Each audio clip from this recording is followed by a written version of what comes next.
People of Earth, comic book community, it is finally happening. I have gotten off of the bench, I have gotten in the game, and we are finally about to dip into episodes 1 and 2 of Moon Knight on Disney Plus. Yes, I let episode 1 pass me by. Yes, I'm going to have to condense this because I don't want to be here all day with episodes 1 and 2.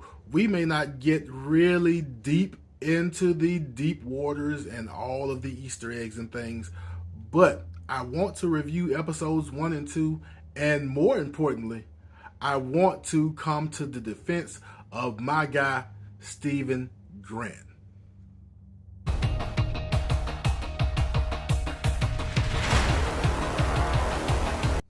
So, episode 1, the goldfish problem.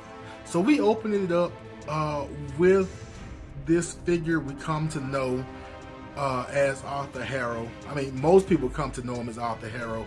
If you're a comic book collector, you probably knew way back during the, what was it, NFC Championship when the first trailer dropped and everybody figured out how to use closed caption on your phones, on your devices. We knew who Arthur Harrow was. But if you're new to this, they introduce us to Arthur Harrow in some kind of weird ritual where he drinks out of a glass, breaks the glass, puts it in his shoe, and walks on it.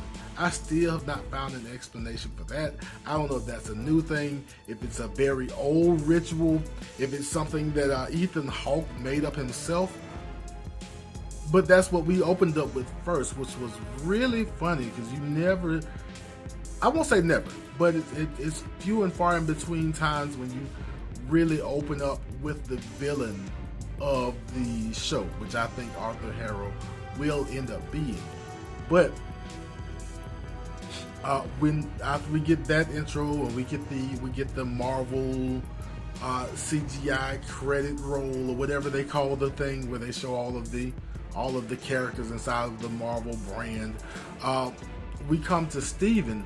And we come to Stephen waking up in his bed, and this is the first thing that you notice if you pay attention to him. Stephen wakes up, and Stephen looks shocked and surprised that he wakes up in bed. Like, that's the first thing that jumps out to me, is that he is shocked and surprised that he woke up in his own bed. He looks at his little shackles on his ankle, and his shackle is there, and the tape on the door is still there, and he is shocked. Which, like, how would you feel if you were shocked to wake up in your bed every morning? But we're getting too far ahead of that. We basically get him on the phone with his mom on the way to work, maybe on the phone with his mom on the way to work, talking about how a lot of times he wakes up in places he doesn't know when and where and how he got there until he wakes up in that place, and talks about waking up feeling like he got hit by a truck, not being able to sleep, not wanting to sleep, all of these weird things going on with Stephen. You can tell on the bus ride to work that he's barely awake, he's run down, but he goes to work at this museum and basically works at this gift shop. And I think it's something funny about this little girl. When he meets this little girl who is putting paper inside of this temple display in the museum, and he kind of explains to her how this other ritual goes, and I think it's kind of funny that during the explanation of a dead person, she basically asks, well, why aren't you there? And he says, well, I'm not dead. Make of that what you will, with her thinking that he's supposed to have been part of a ritual with a dead person. Make of that what you will. But we get to meet his boss, his boss really, we'll get to what I feel about his boss, but she definitely rubs us all the wrong way. He also comes across a young lady who supposedly set up a date with him. for Friday, and I assume this is Thursday we're talking here. He goes through all of that. He doesn't know she invites him to have steak when he's a vegan. All kinds of things that are showing up that say that Steven is not in control somewhere in his life. And I think we all kind of know and expected that when we started the show. But that's what we get to. And then, of course, he has the conversation with his boss again, who I can't stand, and I feel like that means she's doing a good job. But he talks to her, and she gives him the third degree for being late, and he's trying to explain some of this Egyptian knowledge that he has to her as she runs down his hopes and dreams of being a tour guide, because she's a terrible person, which will come back up later, this knowledge he has of Egypt, because I have questions. So we do all that. He leaves. He's not happy. He goes outside. He talks to the one person besides his mom who he knows he can talk to every day. And it's this person painted in gold who kind of looks like one of those statues that doesn't breathe, doesn't move, does a real good job. You know that he knows it's a person because he leaves the person a tip, and the person has like a tip hat on the ground. We'll come to know that person later on also. But it kind of shows you that that's the person who he talks to and vents out to and kind of lets into Steven Grant, is this person that doesn't talk back, doesn't move. He may as well actually be a statue when Steven's talking to him. And that's his social life. And like I said, I came here to do the defense of Steven Grant thing, which we will do, but that's kind of the start of it, is that Steven is living this, let's call it miserable life where he can't sleep. He goes places at night he doesn't know. He feels pain when he wakes up. The place he works at is a hellhole right now for him. The only person he can talk to is this guy who thinks he's a statue outside. Who wants to live that way? But that's the life he's been given.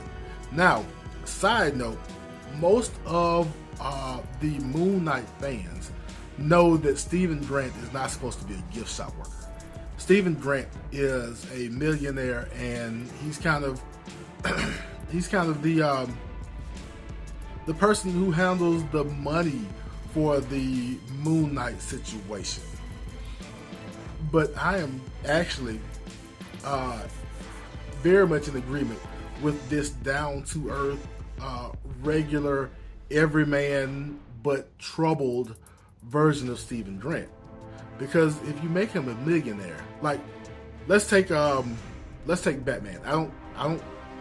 I'm like a lot of Moon Knight fans. I don't like the Batman allegories, but if you take Batman, when is the last time you felt bad for billionaire Bruce Wayne? Not for Batman, not for Bruce Wayne who may or may not love Selena Kyle, Catwoman, not for Bruce Wayne who is looking out for Alfred. When is the last time you felt bad for billionaire Bruce Wayne? And I believe that's the case. Is there's not a lot to feel for billionaire Bruce Wayne. And so instead of making Steven Grant this millionaire, and I think having to almost rewrite the show and make it more basic, more straightforward, if you just gave us millionaire Steven Grant. They give us down to earth, every man who is having a crisis, Steven Grant, and I appreciate that. So fast forward to the night after he gets off of work. Like I said, I think it's Thursday night, and Steven Grant wakes up in a field out of nowhere. We don't know where it is. He doesn't know where it is. We've gotten a couple of Easter eggs from one Doctor Doom, but I don't think this is the case. You know, with being in Latveria and Doom's castle, I feel like we've all heard that. But as we fast forward to talk about Arthur Harrow in this situation, if this is indeed Latveria, and that is indeed Doom's castle, either you're telling me that Doom is behind everything in Moon Knight, or you're telling me that Arthur Harrow's men have basically taken over, snuck into Doom's castle, and Arthur Harrow is running things down in the villages of Latveria. And I don't think that is the case with Dr. Doom, but I digress. So we've got Stephen Grant basically in this field, and he is now starting to really have this crisis because he's hearing this voice, which we come to know as Khonshu, telling him to give Mark the body back and call him an idiot and everything. And he has to basically run into this town because he's being shot at and attacked.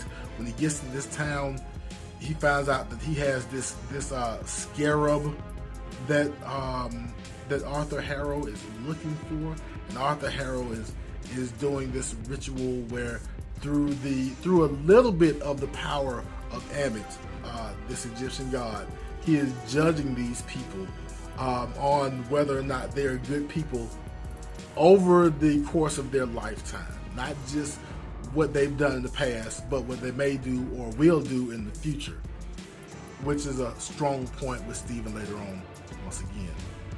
But basically, Stephen has this scarab that Arthur Harrow wants. And Stephen wants to give him the scarab because Stephen doesn't want these problems. He's a regular person that went to work, came home, and woke up in the field getting shot at. But through some kind of will, Khonshu is not letting Stephen give Harrow this scarab, which brings another question, which is how much influence does Khonshu have over Stephen and as we go forward, Mark? I believe Khonshu in the books has had some kind of considerable power over living beings. I mean, he did bring Mark back to life, so I'm assuming he has some sort of power. And Stephen not giving Harrow the scarab is Khonshu directly, physically influencing Stephen. But once again, from here on out, like a lot of people question Stephen, and Stephen acts this way, and comedy relief and everything. But in reality, Stephen is a person who, as far as we know, lately has not been able to sleep, has not known where he's been going, doesn't have a social life, work life is terrible. His best friend is a fish and a person who doesn't talk back. Stephen is not living his best life, let's say that. And then he wakes up in this field, and from then on, his life is in mortal danger, and he can't do anything about it. He is basically, for all intents and purposes, he is basically a prisoner in his own body. And how would we feel at that point? Because now we've got killers looking out for us. We're a regular person. We've got killers coming after us, looking for this scarab and everything. And we're also blacking out, and we've apparently killed a few people. Like Stephen blacks out and wakes up and blood's on his hand with this scarab. So he's done something to somebody. And we, even though we haven't seen the action yet, I figure by the end of episode 1, Stephen has, in the conversation about Harrow and the scarab, has probably killed about 10 people. We haven't seen it yet. Hopefully we'll see some of that soon on the screen, because I know a lot of people have come here for the action. They've come here to see Moon Knight do his thing, but right now we're still peeling back the onions on the people that make up Moon Knight. But that's kind of what happens with Steven is he's running from these guys, and Mark takes over every once in a while, and then Steven will come back, and things have happened. And then at the end of this scene, basically Steven wakes up in his bed. He wakes up in his bed, his shackles are on, nothing ever happened that he knows of. And then we have the fish issue where the fish is not the same fish that was in his apartment. His date was ruined, and it turns out it's Sunday. Remember, we started this conversation on Thursday, and it turns out that it is Sunday. And again, I'm going to go back to the question. If you were a regular person working your regular job, having your regular mundane life, so 1% of us, this little group I'm in, would not mind if we found out that there may have been some extracurricular activities going on with us, and it may have involved a little bit of violence. Some of us would not be very alarmed. 99% of us would, and that's one of the reasons why I cut Steven a whole lot of slack in this department. Is because this is not Steven's life. Steven is kind of a gentle soul who's been thrust into this supernatural, violent world where he can't sleep, he can't trust himself, and there's also a bird god that is telling him what to do. And then we kind of get the scene where he is basically tracked down to his job by Arthur Harrow, and Arthur Harrow's kind of told him some of the things that he knows about Steven that Steven doesn't know yet. Arthur hasn't told us exactly what he knows, but he knows more than Steven knows about himself. And then fast forward to him asking for the scarab, sending the jackal, and then the conversation we have between Mark Spector and Steven Grant in the bathroom, where Mark basically lays a few things on the table and tells Steven that he has to hand over the body so that they can survive. And Steven agrees because the jackal is coming in the door. And that's kind of what we leave off of on episode 1, is that Steven and Mark have transformed into Moon Knight and taking care of business. But episode 2 is on the way, and this is where it gets a little bit more interesting. So episode 2, named Summon the Suit, for obvious reasons when we get into the episode, finds Steven waking up again and going to work and finding out that what he thinks may have been a big, long dream is not, because the museum is damaged, the police are there, the surveillance footage is about to be looked at, and he tells the guard to basically let him see the footage because he may know something about it. And he's looking at the footage to look for the jackal that was chasing him around the museum, and all you see is Steven running around the museum. And basically Steven gets fired from the museum for ransacking the bathroom, which makes me want to pause and ask, how many times has Steven been fired from a job? Like, we're gonna get some more of Steven here, and Steven, to me, shouldn't be working at a gift shop. And I feel like this isn't the first time that Steven has had these problems. I don't know what we're gonna get, but Steven, to me, feels overqualified to be working in a gift shop at a museum for a terrible boss. But anyway, back to what we saw in the show. We basically have Steven, who no longer has a job, but who found this phone and these keys, talked to some lady named Layla. I skipped that in the first episode. Talked to this lady named Layla, who introduces him to the idea of Mark.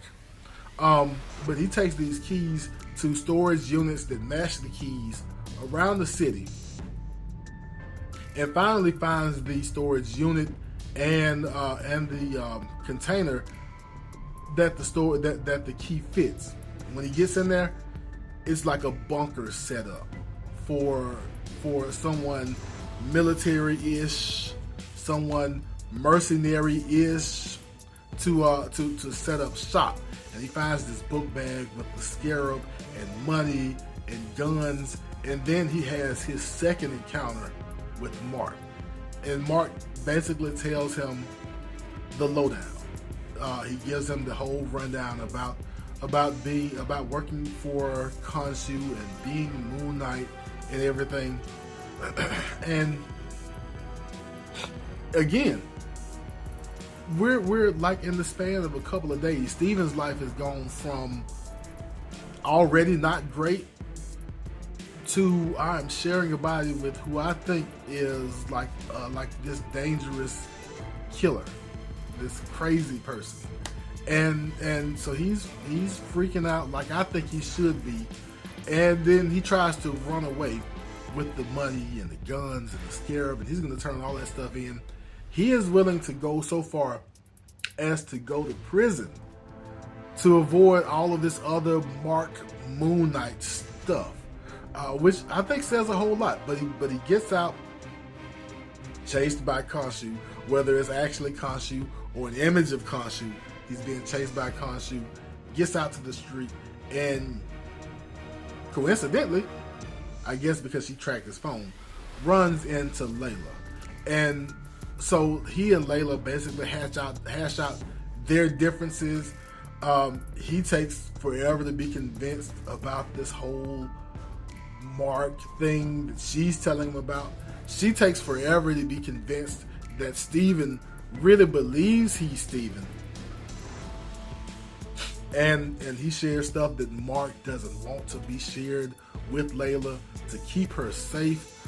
And then they are visited at his flat by two people who are supposed to be cops, look like cops, who are named Billy and Bobby, which is really funny because Billy and Bobby are also the orderlies in the Lemire run of Moon Knight. But that's neither here nor there. Like I said, they drop a few funny Easter eggs. I didn't notice until somebody else told me, so I'm not going to tell you I came up with that on my own. But these two cops are actually taking him to meet up with Arthur Harrow. And then Arthur basically takes Moon Knight in, and he gives he gives Steven his side of the story. He tells Steven what he's there for, what Ammit's there for. He also tells Steven that he knows he's Mark Spector. He knows that he works for Khonshu. And here's the kicker. He tells Steven that he was Khonshu's avatar beforehand, before he got cut off himself. Which actually tracks in the books, because there have been avatars before Steven / Mark / Jake. We may get that sooner or later. But Arthur Harrow gives him the whole rundown of Ammit's plan, and Steven is not following once we get to the part about judging pre-crime or pre-bad things. Steven doesn't like the idea of basically condemning somebody for something they may do in the future, which is kind of the splitting point, and why Steven doesn't want to give the scarab to Arthur, which he doesn't actually have, but the person who does have it shows up for Mark or Steven. I'm not sure if she would show up for Steven, but she showed up for Mark / Steven. And we get we kind of get a chase. Arthur calls up another one of these jackals. They chase. It chases Layla and Steven to this warehouse, where Layla is trying to get Steven to let Mark out and summon the suit. But Steven is not down for it. He is not having it, because that's not the life that Steven lives or wants to live. He doesn't want to let this maniac killer that he believes Mark is to get loose and kill again with his face, with his name, and with his hands. That leads to the segment, the minute or two, that a lot of people objected to with Steven and with Mr. Knight. But I want to put something to bed really quick. This was not Mr. Knight. This was Steven with a V.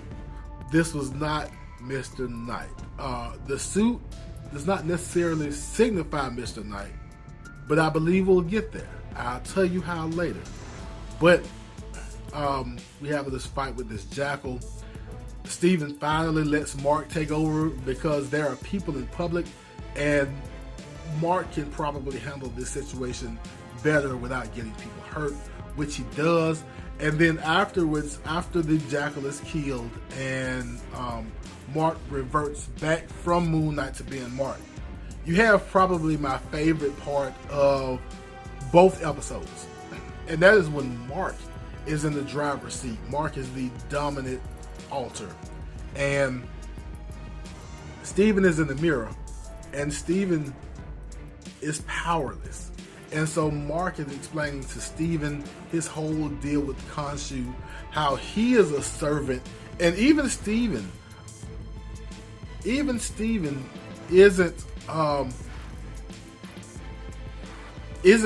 freely serving Khonshu. Not Steven, Mark. You see what happens there? Even Mark isn't freely serving Khonshu.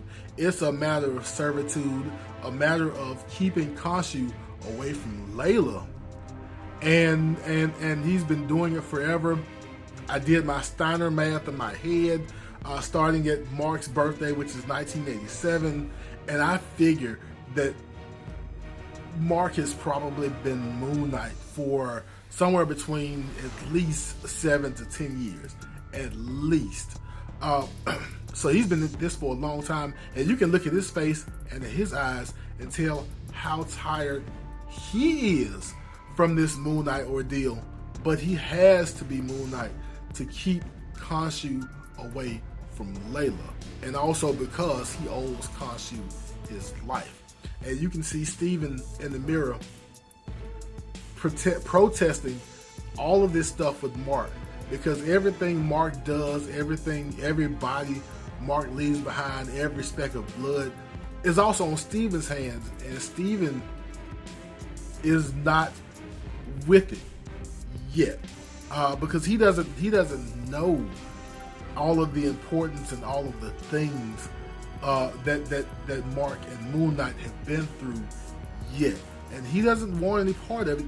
But I believe going forward, because now Mark is in the driver's seat and Harrow has the scarab, and we're going to have to go to Egypt to basically find Ammit's tomb, which the scarab is supposed to lead Arthur Harrow to.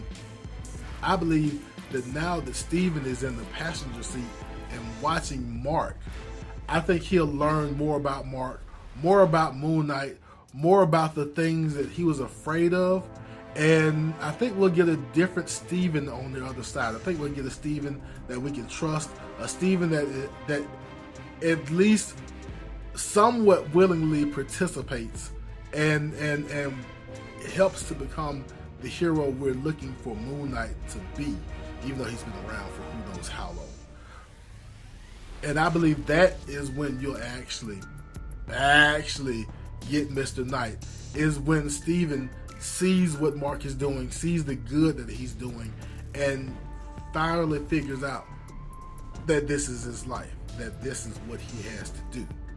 But that was basically my my thoughts on the first 2 episodes of Moon Knight. Like I said, a lot of people are ready to get to the action. They're ready to get to the fights. They're ready for Moon Knight, and I feel like want to work past Steven and even past some of Mark, because I believe Mark is going to have problems also that people are going to want to move past because we're ready for the action. But that's not what happens. We have to get through these other two characters, work through their trauma, work through their hurt, and work through their pain. And when they come together, like issue number 1 of Moon Knight, they come together to do what they must. That is when you'll get Moon Knight. I'm not sure when it'll happen. I'm not sure if it's episode 3, 4. I'm predicting episode 5 when things really pop off. But who knows? We'll see. Hopefully I have this out to you on Tuesday sometime. You can catch it before Wednesday morning, Wednesday night, or whenever you're going to watch it. But this has been my review and some of my thoughts on episodes 1 and 2 of Moon Knight and my defense of Stephen Grant. I hope you enjoyed yourself. I hope you saw, heard something you liked. If you did, go ahead, hit that like button. And if you want to keep up with me while I follow up on Moon Knight, go ahead and hit that subscribe button, hit the notification bell, and of course, feel free to leave comments. I know you want to. All you gotta do is hit the comment bar, start typing, and we'll talk. We'll see what everybody else thinks. You may have some insight, know something I don't know. It's 100% possible. If you got some insight, let me in, as Bray Wyatt would say. But as we always do at this time, love yourself, love others, and I will be back in a flash.